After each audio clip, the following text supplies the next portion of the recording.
Don't share this video అని నేను అన్నాను అనుకోండి, మీకు ఎందుకు ఇలా అంటున్నాడు, అసలు ఏముంది ఈ వీడియోలో అని చెప్పి మీకు కుతూహలం పెరిగిపోతుంది.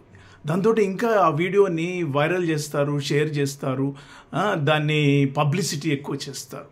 దీన్నే స్ట్రే శాండ్ ఎఫెక్ట్ అంటారు. ఈ స్ట్రే శాండ్ ఎఫెక్ట్ అనే పేరు ఎందుకు వచ్చిందంటే 2003లో కాలిఫోర్నియా బీచెస్ ఎలాగ ఎరోడ్ అవుతున్నాయి అనే దానికోసం ఒక డాక్యుమెంటరీ తీశారు. డాక్యుమెంటరీ తీసినప్పుడు ఒక బార్బరా స్ట్రేసాండ్ అనే ఆమె ఇంటిని కూడా ఆ డాక్యుమెంటరీలో చూపించారు. ఆమె ఒక లాసూట్ వేసింది. ఏమనంటే నా పర్మిషన్ లేకుండా నా ఇంటిని తీశారు డాక్యుమెంటరీలో అని చెప్పి వేసింది. అప్పటిదాకా పెద్దగా పబ్లిక్లో ఎవరు కూడా ఆ వీడియోని చూడలేదు, డాక్యుమెంటరీని చూడలేదు.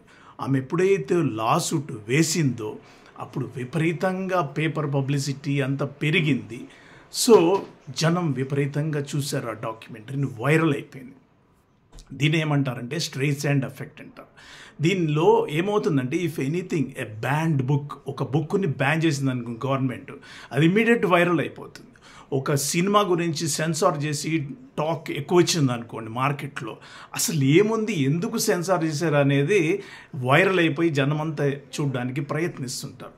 ఎనీథింగ్, ఒక కంపెనీ ఒక నెగిటివ్ కామెంట్ని తీసేసింది అనుకోండి, అసలు ఎందుకు తీశారు, ఏంటి ఆ నెగిటివ్ కామెంట్ అని జనాలంతా కూడా ఎగబడతారు.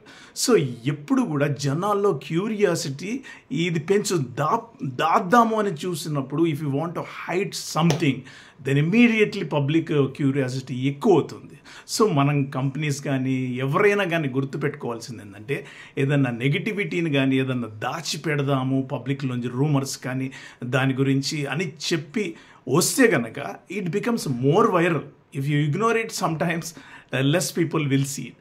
If you react strongly then what happens, అది ఇమ్మీడియట్గా వైరల్ అయిపోతూ ఉంటుంది.